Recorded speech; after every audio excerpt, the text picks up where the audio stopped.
todos. Hoy es martes de la sección Columna Violeta, como siempre en esta intervención alternada. Es un gusto, es un placer saludar a Bianca Acuña, doctora en Ciencias Sociales e investigadora social, que esta mañana nos hablará sobre el informe de la situación global de reducción de daños 2024. ¿Qué tal, Bianca? Buenos días, ¿cómo estás? Hola, ¿qué tal? Muy buenos días, un gusto saludarles de nuevo. Gracias, qué bueno que estás acá con nosotros en este martes tan frío.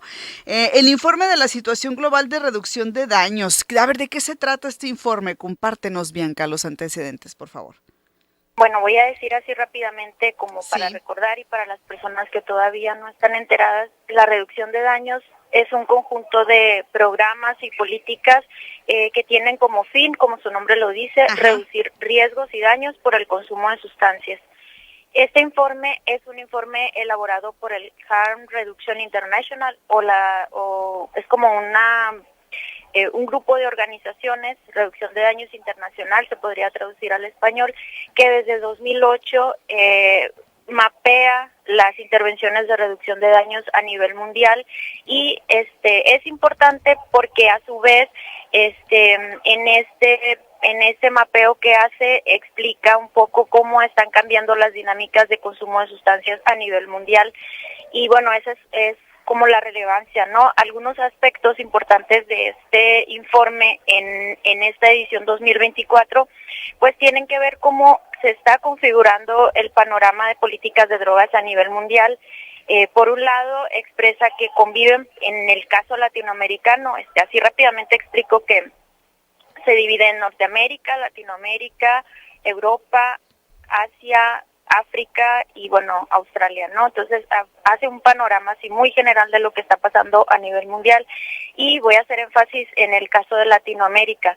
Explica este informe que conviven en nuestros países, en nuestra región, políticas progresistas y conservadoras sobre las drogas. Las políticas progresistas se enfocan a legislar el tema de las sustancias y las políticas conservadoras, pues todo lo contrario, ¿no? Hacen énfasis en el prohibicionismo, es decir, en que, pues eso, en prohibir las sustancias psicoactivas.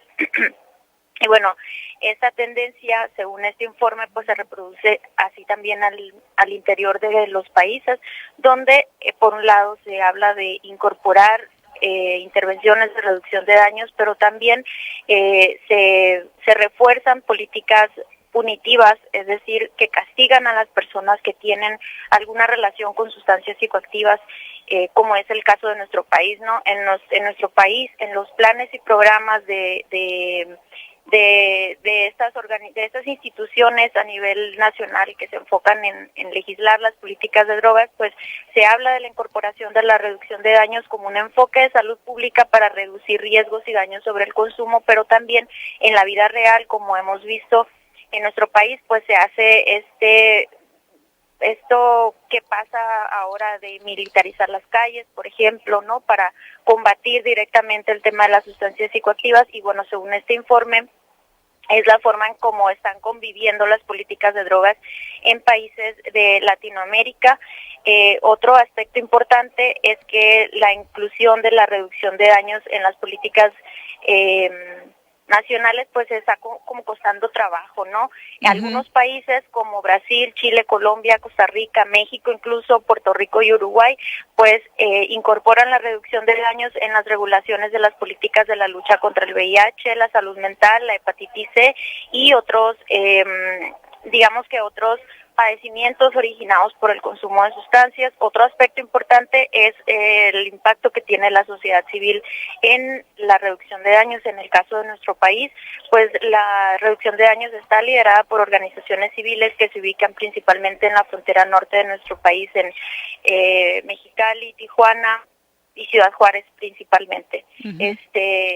También resalta que hay programas de intercambio de jeringas, en el caso de las personas que se inyectan drogas, y la presencia de salas de consumo seguro. Reportan que en el caso de México, en ciudades como Tijuana y Mexicali, hay salas de consumo seguro, que son espacios donde las personas tienen un espacio seguro para consumir sustancias y se les otorgan los insumos limpios para evitar como el intercambio de jeringas y de esta manera atenuar la crisis de la epidemia de VIH y hepatitis C. Un dato bien importante que hay en este informe es que nuestro país es el país más que tiene la prevalencia más alta en el consumo, en el caso de la hepatitis C.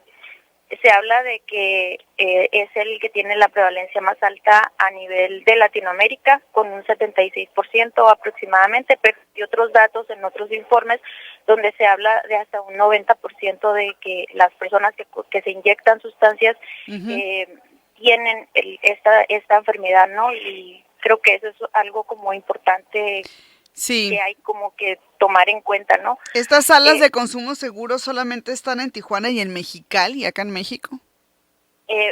Oficialmente solo en Mexicali, en Tijuana parece que ha sido intermitente la presencia de esta sala, y bueno, por sí misma causa muchísima controversia y muchas discusiones, ¿no? Dentro de los gobiernos y fuera, es decir, en otros sectores de la población. También se habla de que el consumo de estimulantes como pues sigue siendo más frecuente el consumo del cannabis y la cocaína, pero faltan programas que refuercen como, digamos, tener prácticas más seguras del consumo y bueno, también se observa que ha aumentado el uso recreativo de otras sustancias como el MDMA, el TUSI, que son sustancias que se consumen principalmente en el sur de Latinoamérica, pero en el caso de nuestro país, pues el caso de la metanfetamina, que es la droga de impacto actualmente en los centros de rehabilitación, es un dato como bien importante. Y algo que menciona que me parece que es muy importante es la manera en cómo el uso de la heroína y otros opioides está siendo tratado por los medios de comunicación, ¿no? Se habla de que existe una narrativa alarmista desde los medios de comunicación sobre el fantasma del fentanilo, se habla, ¿no? Y aunque el fentanilo no es una sustancia que se esté consumiendo en toda Latinoamérica, en el caso de nuestro país sí hay consumo en la frontera norte, ¿no? Y yo creo que bueno, en el caso de este informe es relevante que se hable de la presencia del fentanilo porque esta mirada como alarmista de ver el fentanilo y de lo que se sabe del fentanilo y los efectos que tiene en el consumo de las personas, creo que pues sí, otorga una mirada de cómo están cambiando los usos de las sustancias en nuestro país y qué impacto puede tener en la salud pública. Sí, te escucho hablar con términos o conceptos como prácticas seguras, como consumo seguro. Esto significa entonces que el enfoque del tema ha cambiado, Bianca. Sí, justamente este informe es importante porque ofrece evidencia de que es posible implementar otro tipo de estrategias en el caso de la lucha contra las drogas, ¿no? O sea, tradicionalmente vemos la prohibición como el máximo, ¿no? Como lo que hay que perseguir. Y entonces desde esta mirada se ofrece que las drogas existen y en este momento no hay forma de que las eliminemos. Al contrario, el consumo está aumentando y están cambiando las dinámicas, por lo tanto, se pueden pensar en otras formas de, entre comillas, atacar este problema, ¿no? Y desde la reducción de daños se afirma o se asume que que hay personas que no pueden o no quieren dejar de consumir, pero pues pensemos entonces estrategias para disminuir riesgos y daños por el consumo y para que pues como atacar el estigma y porque al final de cuentas en el tema de las sustancias quienes más salen afectados, uno son las personas más vulnerables, como en el caso de las personas que viven en pobreza y las personas que consumen las sustancias, ¿no? Y entonces se legitima el acoso policíaco, se legitima el estigma y todas estas prácticas que al final de cuentas terminan quitándole los derechos a las personas, ¿no? Y bueno, este informe es relevante en nuestro país porque desde el 2017 no hay datos sobre el consumo de drogas, pues no sabemos qué está pasando, aunque vemos que ha aumentado, por ejemplo, en el caso del cristal, y que está presentándose el consumo del fentanilo, sobre todo en la frontera norte, no hay datos oficiales sobre cómo está este consumo, pues datos generales, ¿no? Ujú, así es, está muy interesante entonces esto que nos compartes, Bianca, y esta transformación o estas alternativas que se están poniendo sobre la mesa para la lucha contra las adicciones, contra el consumo de drogas, ¿no? ¿Cómo podemos revisar este informe? No sé si está disponible, si lo podemos consultar. Sí, está totalmente gratuito para su descarga en la página de Harm Reduction International o hri.com. Está en inglés, pero realmente la redacción está como muy sencilla para las personas que no están como muy familiarizadas para leer en inglés. Y una cosa que se me hace como bien importante de este informe es que en ese capítulo incorporaron a las personas que están en prisión, a personas de comunidades indígenas que consumen sustancias y a jóvenes.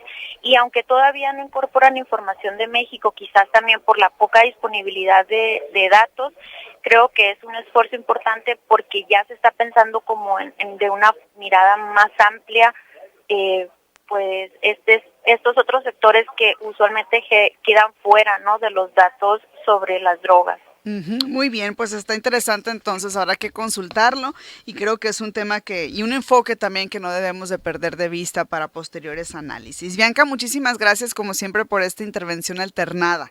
Gracias. Al contrario, muchísimas gracias. Un saludo. Bianca Acuña, ella es doctora en Ciencias Sociales, investigadora social, esta mañana hablándonos sobre el informe de la situación global de reducción de daños 2024.